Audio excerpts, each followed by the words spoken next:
Hello guys! Hello water sign, hello Pisces, Scorpio, and Cancer. Welcome dito sa aking channel, Kapalaran 888. Welcome. Alamin natin kung anong messages para sa inyo ngayong weekend, Saturday, Sunday, water sign, Pisces, Scorpio, and Cancer. I hope na makuha nyo ang energy para to sa inyong lahat, water sign, Pisces, Scorpio, and Cancer. Okay, message. Next card natin is Courthouse. Third is Change. Okay. So, kung makikita mo dito, water sign, Pisces, Scorpio, and Cancer, isang mensahe ang posibleng dumating sa'yo sa weekend na to. It's either Saturday or Sunday. Tungkol ito sa matagal mo nang hinihintay. Pwedeng dumating na yung pera na hinihintay mo, love letter, documents, papeles, kontrata na pwedeng kailangan mong pirmahan. Etong number 5 na to is parang medyo nag-aalala ka siguro dito dahil sa dokumentong ito. So, notice. Pwedeng notice to sa bills mo, sa electrical, or sa internet, or sa kung ano pa man, water, or kung ano man tong bills na posibleng kailangan mong isettle siya as soon as possible. Ang message na ito is pwede din tungkol ito sa nalalapit mong paglilipat bahay, sa pagbabagong magaganap, or pwedeng doon sa travel mo. Pwedeng nasa travel ka this weekend, or posibleng nagbabakasyon ka. Okay, so paki-comment sa comment section if you are resonated dito sa 3 cards na to. Water sign, Pisces, Scorpio, and Cancer.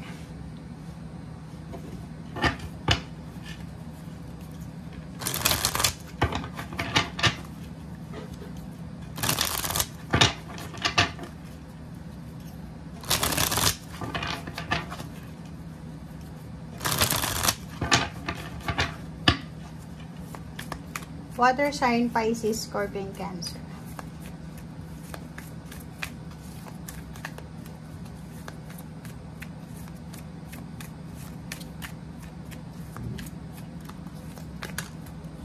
Okay, first card natin is Queen of Swords.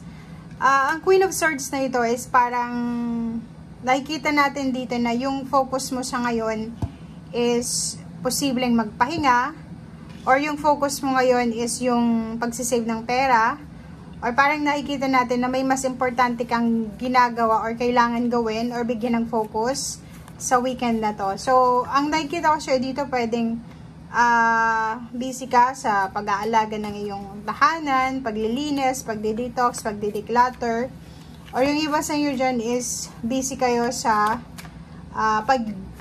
parang ano to cleansing, or pwedeng may iba sa inyo dyan na yun, nasa bakasyon, or pwedeng kailangan na magmuni-muni, or kailangan na umalis para makapag-relax.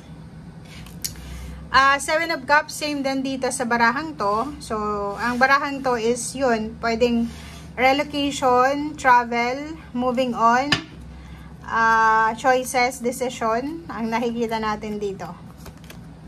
And 8 of Pentacles, yung iba naman sa inyo dito is posibleng marami kayong pagpipilian na trabaho. Okay? So, maraming offers.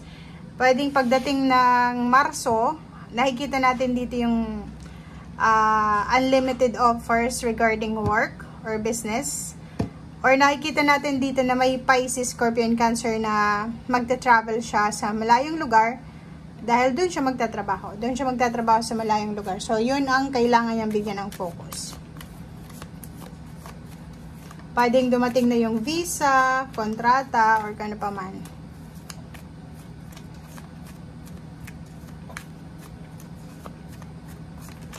Okay, next card is 4 of Cups and Knight of Pentacles. Nakikita ko sir dito na posibleng may naghihintay ng pera galing sa'yo.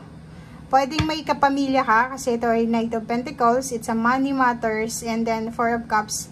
May kapamilya ka, kakilala na siguro hinihintay kung kailan mo bibigyan ng pera, or kung kailan mo siya pautangan ng pera, or naghihintay siya ng anumang balita tungkol sa pera, sa buhay mo. Okay? So, paki-comment sa comment section.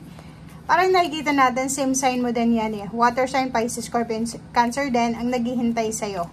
If kung ano na yung balita tungkol sa pamilya mo, tungkol sa... May mga taong curious sa paligid mo, pero hindi nila magawang mag-send sa'yo ng message or chat or call kasi nahihiya sila. Okay, so nakikita natin dito na maraming pera. Maraming pera talaga yung parating. May pera ditong parating. May okasyon, it's a family occasion. Ang ganda ng baraha mo kasi kung makikita mo dito, sinasabi na yung hinihintay mong pera ay posibleng dumating na. May kailangan kang i-celebrate sa weekend na to. Marami kang ideas, maraming inspiration na posibleng mabubuo sa isip mo na pwedeng magdala sa'yo ng new beginnings or abundance and success. Nakikita din natin dito na parang ang focus mo sa ngayon is healthy living, healthy lifestyle, healthy relationship, and financial progress and balance. Parang ganun na nakikita natin. Okay, Six of Pentacles. Ang ganda ng baraha mo eh. Kasi maraming blessings talaga eh. Maraming biyaya ang posibleng magsimula sa buhay mo.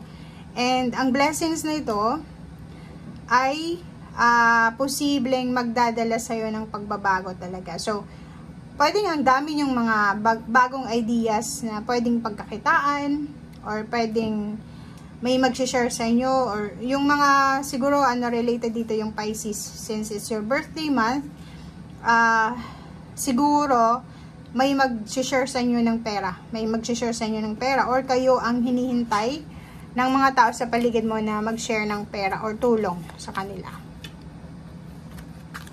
Okay, next is Eight of Cups and Eight of Swords. So dalawa, tatlo yung 88 natin. So sinasabi ng baraha sa'yo dito na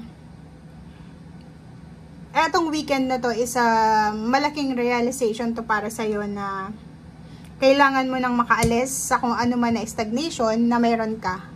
Kasi ang dami-daming biyaya yan, ang daming blessings na parating sa'yo for the coming days or months or years. And yung iba sa inyo nakafocus pa rin sa negative sa past. So dito, sinasabi na move on, grab the opportunity na makapag-start over dito sa Zero the Fool.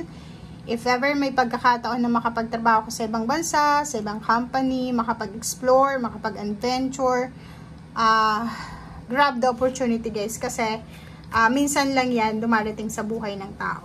Okay? Nakikita natin dito na siguro maraming tower moments ang nangyari sa buhay mo, marami kang napagdaanan. But kung makikita mo, ang weekend na to is sobrang maganda kasi makakapagpahinga ka, 'di ba? Parang makakatulog ka ng maayos, makakapagpahinga ka, magkakaroon ka ng katahimikan sa weekend na to. And at the same time, suportado ka ng iyong mahal sa buhay, especially asawa, boyfriend, girlfriend, or parents, or kung sino man siya na mentor mo na suportado kung ano tong ginagawa mo sa ngayon. So, sinasabi ng baraha sa'yo na spend time na makapagpahinga ka ngayong weekend na to para makapag-replenish tayo ng energy natin. Okay? Thank you guys. Bye!